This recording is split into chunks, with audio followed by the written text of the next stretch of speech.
لیکن ہم اس کی جو خصوصیت ہے، اس کی جو صفت ہے، اس کی جو امتیاز ہے، اس کے اندر ہمیں شک ہو جاتا ہے. جیسے مثال دیتے ہیں، کما لو اثبتنا للعالم عالم صانعا، ہم نے یہ تو برہان کے ساتھ ثابت کر دیا کہ اس کائنات کا کوئی بنانے والا ہے. اس کو تو ہم نے ثابت کر دیا کہ کوئی بنانے والا ہے. ثم ترددنا فی کونہ واجبا او ممکنہ، لیکن ہمیں ابھی اس بارے میں یقین نہیں ہوا، مردد و مشکوک ہیں کہ وہ جو بنانے والا ہے اس کائنات کو وہ واجب ہے یا ممکن. وفی کونہ ذا ماہیت او غیر ذی ماہیت، اور اس کے اندر مردد ہیں ہم ابھی کہ جو بنانے والا ہے اس کائنات کو وہ ماہیت رکھتا ہے یا نہیں رکھتا. ایک اور مثال دیتے ہیں، وَكَمَا لَوْ أَثْبَتْنَا لِلْإِنسَانِ نَفْسًا، ہم نے یہ تو ثابت کر دیا برہان کے ساتھ کہ انسان کے اندر بدن کے علاوہ ایک اور حقیقت موجود ہے کہ جس کو نفس کہا جاتا ہے. ثم شککنا فی کونہا مجردن او مادیہ، لیکن ابھی ہمیں شک ہے اس بات میں کہ یہ جو نفس ہم نے انسان کے لیے ثابت کیا ہے یہ نفس مجرد ہے یا مادی ہے. جوہرن او ارزن، جوہر ہے یا ارز ہے، اس کے بارے میں ابھی ہمیں شک ہے. مع بقاء العلم بوجودہ علی ما کان، لیکن ایک بات کے بارے میں ہمیں یقین ہے، کیا وہ اپنی خصوصیت میں چاہے جو بھی ہو اس کے ہونے میں ہمیں یقین ہے. نفس ہونے میں ہمیں یقین ہے، خالق ہونے میں ہمیں یقین ہے، شک ہمیں اس کی خصوصیت میں ہے کہ واجب ہے یا ممکن، نفس جو ہے وہ مجرد ہے یا مادی ہے. اس کے درمیان بس ہمارے پاس ایک چیز کیا ہے، مشکوک ہے، یعنی خصوصیت معلوم نہیں ہے، لیکن اس کے وجود میں، اس کے ہونے میں ہمیں یقین ہے. صانع کے وجود میں یقین ہے، نفس کے وجود میں ہمیں یقین ہے، ہاں اس کی ماہیت میں، اس کی خصوصیت میں ہمیں شک ہے. یہ مثال ہو گئی. نتیجہ لیتے ہیں، فَلَوْ لَمْ يَكُنْ لِلْوُجُودِ مَعْنَى وَاحِدٌ، اگر وجود کا ایک معنی نہ لیں، بل کان مشترکاً لفظیاً متعدداً معناہ بتعدد موضوعاتہ، بلکہ کیا مراد لیں، بلکہ اگر آپ کا مبنی مراد لے لیں، کیا لیں کہ لفظ وجود یا مفہوم وجود مشترک لفظی ہے. مشترک لفظی سے کیا مراد ہے آپ کی؟ یہ آگے جو عبارت آ رہی ہے یہ توضیح ہے مشترک لفظی والوں کی، جو میں نے خارج میں آپ کو خدمت میں عرض کیا ہے کہ مشترک لفظی والے وجود کا کیا معنی کرتے ہیں قضایا کے اندر، وہ یہ معنی کرتے ہیں متعدداً معنی ہو، وجود کا معنی متعدد ہے، کس کے ساتھ؟ بتعدد موضوعات ہی، اس کے موضوعات کے متعدد ہونے سے، یعنی جتنے موضوعات اس کائنات کے اندر موجود ہیں وجود کا اتنے ہی معانی ہیں. انسان اگر ہے تو اس کے وجود کا معنی بھی وہی ہے، حیوان اگر ہے اس کے وجود کا معنی بھی وہی ہے، حجر اگر ہے تو اس کے وجود کا معنی بھی وہی ہے. یہ مشترک لفظی کی توضیح ہے، متعدداً معناہ بتعدد موضوعات ہی. پس اگر آپ کے مبنے کو مان لیا جائے کہ مشترک لفظی ہے تو کیا نتیجہ نکلے گا؟ یہ پھر لو کا جواب ہے. فلو لم یکن کہا تھا، یہ اس کا جواب ہے. لتغیر معنی ہو تو وجود کا معنی متغیر ہونا چاہیے بتغیر موضوعات، کہ جب اس کے موضوع کو، جب اس کا موضوع متغیر ہو جائے تو وجود کا معنی بھی متغیر ہو جانا چاہیے. بحسب الاعتقاد بالضرورہ، یعنی آپ کا عقیدہ یہی ہے، بحسب الاعتقاد یعنی آپ عقیدہ رکھتے ہیں اس کا حتماً تبدیل ہو جانا چاہیے. لیکن ہم دیکھتے ہیں بالوجدان معنی بدلتے نہیں ہیں. مثلا دور سے جو سایہ میں نے دیکھا تھا، درست ہے، دور سے جو سایہ دیکھا تھا اس میں ہونے کا تو یقین تھا، لیکن مردد تھا کہ یہ انسان ہے یا غیر انسان ہے. تو اب مشترک لفظی کی اگر بات مان لیں تو انسان ہونے کی صورت میں وجود کا اور معنی ہونا چاہیے اور غیر انسان ہونے کی صورت میں اور معنی ہونا چاہیے. لیکن ہم بالوجدان در کرتے ہیں کہ ہونے کا معنی ایک ہی رہتا ہے اگر وہ انسان نکل آئے یا غیر انسان نکل آئے. مثلا واضح روشن ہو کے انسان ہو کے سامنے آ گیا, کیا آپ نے جو پہلے معنی در کیا تھا ہونے کو وہ تبدیل ہو جائے گا آپ کا؟ نہیں. اب وہ معنی اپنی جگہ ثابت رہے گا. ہاں آپ کو یقین ہو جائے گا کہ جس کے ہونے کا مجھے پتا چل گیا تھا وہ کون ہے؟ انسان ہے. وہ ہونا آپ کا معنی بدلتا نہیں ہے. اسی طریقے سے اگر وہ ہونے کا معنی جو آپ نے در کیا تھا اگر وہ انسان نہیں بلکہ حیوان نکل آتا ہے بیچ میں سے تو آپ کا وہ معنی جو در کیا تھا وجود کا وہ تبدیل نہیں ہوگا. آپ بالوجدان در کرتے ہیں اس کو. لیکن آپ کے اگر مشترک لفظی والے مبنے کو مان لیا جائے تو پھر کیا ہونا چاہیے کہ جب آپ نے وجود کا معنی در کیا ہے تو اگر انسان نکلے تو اس کا الگ معنی ہونا چاہیے, اگر غیر انسان نکلے تو اس کا الگ معنی ہونا چاہیے, کیونکہ آپ کا مبنی یہی ہے. لیکن ہم دیکھتے ہیں کہ ایسا نہیں ہوتا. پس مشترک لفظی کی دلیل مشترک لفظی کا مبنی باطل ہے, یہ درست نہیں ہے, یہ مشترک معنوی ہے. تیسری دلیل مشترک معنوی کے اوپر, یہ دقت کرنی ہے تھوڑی سی, مطلب آسان ہے لیکن تھوڑا دقت طلب ہے. یہ آپ نے علم منطق میں پڑھا ہے کہ اجتماع النقیضین محال. نقیضین دو ایک جگہ پر جمع نہیں ہو سکتی. اب آپ اپنے سامنے دو قضیے رکھیں, اس طرف آپ رکھیں اللہ موجود اور اس طرف آپ قضیے رکھیں الانسان موجود. انتہائی دقت کرنی ہے اس کے اندر. اگر مشترک لفظی کا مبنا قبول کر لیا جائے تو کیا لازم آئے گا؟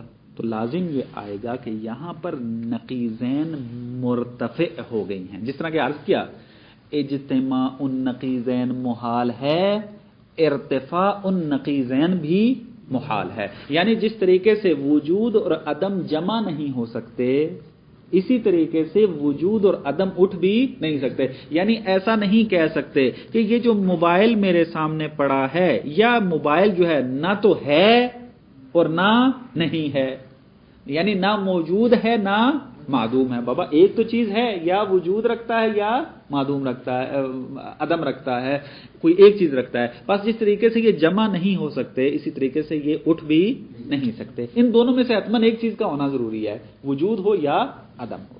کہتے ہیں اگر ہم یہ دو قضیے بنائے ہیں اللہ موجود اور الانسان موجود, اگر مشترک لفظی کے قائل ہو جائیں تو ارتفاع النقیضین لازم آئے گا اور اجتماع النقیضین کو بھی یہاں ہم ثابت کر سکتے ہیں, یعنی لازم آ جائے گا. کیسے؟ دیکھیں اس طرح. آپ مشترک لفظی والوں کا مبنا کیا ہے کہ وجود اپنے موضوع کے معنی میں ہوتا ہے, درست. اس اللہ موجود میں جو معنی ہے موجود کا وہ اور ہے اور الانسان موجود کے اندر جو موجود کا معنی ہے وہ اور ہے. بس اگر آپ دیکھیں اگر یہ کہا جائے کہ الانسان موجود کہہ سکتے ہیں آپ, الانسان موجود کہہ سکتے ہیں کیونکہ یہ موجود ہے. لیکن آیا آپ یہ کہہ سکتے ہیں کہ الانسان لیس بموجود؟ کہہ سکتے ہیں. کیوں؟ کیونکہ یہ موجود کے جو خداوند متعال کے مورد میں استعمال ہو رہا ہے یہ والا وجود الانسان موجود پہ صدق نہیں کر رہا. پس جب الانسان موجود پر وجود صدق نہیں کر رہا کہ جو معنی ہم خدا کے معنی میں استعمال کر رہے ہیں, پس اس کے اوپر کیا صدق کرے گا؟ الانسان لیس بموجود. پس آپ یہ کہہ رہے ہیں کہ الانسان موجود اور یہ بھی کہہ رہے ہیں کہ الانسان لیس بموجود, پس اجتماع النقیضین لازم آ گیا. اگر اشتراک لفظی کے مبنے کو مان لیں تو کیا لازم آئے گا؟ اجتماع النقیضین. اسی طریقے سے اب خداوند متعال کے مورد میں لے آ سکتے ہیں. میں نے انسان میں کیا ہے کہ آپ کہیں کہ اللہ موجود ہے موجود کیونکہ آپ مانتے ہیں اس کو موجود, لیکن آیا اللہ لیس بموجود کہہ سکتے ہیں؟ خدا موجود نہیں ہے کہہ سکتے ہیں. کیوں؟ الانسان موجود، ان میں جو موجود ہے وہ اس پر صدق نہیں کرتا. بس اس اعتبار سے اس پر لیس بموجود کا صدق کر رہا ہے. بس لیس بموجود بھی اس کے اوپر صدق کر رہا ہے اور موجود بھی اس پر صدق کر رہا ہے. بس اجتماع النقیضین لازم آئے گا، اور اجتماع النقیضین محال ہے. پس نتیجہ یہ نکلا کہ اشتراک لفظی والا مبنا باطل ہے، غلط ہے.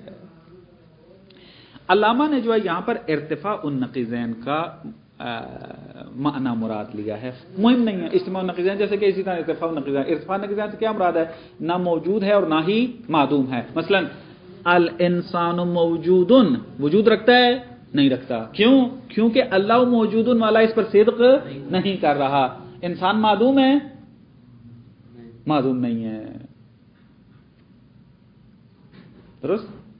یعنی انسان موجود نہیں ہے چونکہ یہ معنی اس پر صدق نہیں کر رہا، اور انسان موجود نہیں ہے یعنی معدوم بھی نہیں ہے کیونکہ موجود اس پر صدق کر رہا ہے. الانسان موجود جب آپ کہہ رہے ہیں پس معدوم نہیں ہے، اور موجود ہے نہیں ہے، پس معدوم بھی نہیں ہے اور موجود بھی نہیں ہے. ارتفاع النقیضین ہے. موجود نہیں ہے چونکہ اللہ موجود والا معنی اس پر صدق نہیں کر رہا، اور معدوم نہیں ہے کیونکہ موجود ہے. اپنا وجود کے معنی میں تو ہے، پس موجود ہے. پس معدوم بھی نہیں ہے اور وجود بھی نہیں ہے. ارتفاع النقیضین ہے. پس اجتماع النقیضین کیسے وہ بھی سمجھا دیا، اور ارتفاع النقیضین کیسے ہوتا ہے وہ بھی، دونوں ایک ہی ہیں. اب ایک بھی ثابت کر دیں تو کافی ہے. بات واضح؟ مطلب کلیئر ہوا؟ عرض کیا یہ تھوڑا سا وہ لکھنے سے مطلب کلیئر ہوگا. یعنی آپ دو قضیے سامنے بنائیں، اللہ موجود اور الانسان موجود، پھر ان کے سامنے ان کو مقایسہ کریں، اور پھر آپ یہ کہیں کہ انسان موجود نہیں ہے. کہہ سکتے ہیں؟ ہاں کہہ سکتے ہیں. کیوں؟ کیونکہ اللہ موجود میں جو موجود کا معنی ہے وہ اس پر صدق نہیں کر سکتا. پس اس اعتبار سے انسان موجود نہیں ہے. انسان معدوم نہیں ہے چونکہ موجود ہے، یہ بھی صدق کر رہا ہے. پس ارتفاع النقیضین ہے. اور اجتماع النقیضین کو توضیح دے دیا، وہ آپ خود اس کو دوبارہ سن کے مطلب واضح کر لیں گے. تیسری دلیل، وَمِنَ الدَّلِيلِ عَلَيْهِ أَنَّ الْعَدَمَ يُنَاقِضُ الْوُجُودِ. کہتے ہیں دلیل، پہلا مقدمہ یہ بناتے ہیں کہ عدم نقیض وجود ہے، مقابل ہے وجود کے، یہ دونوں آپس میں جمع نہیں ہو سکتے.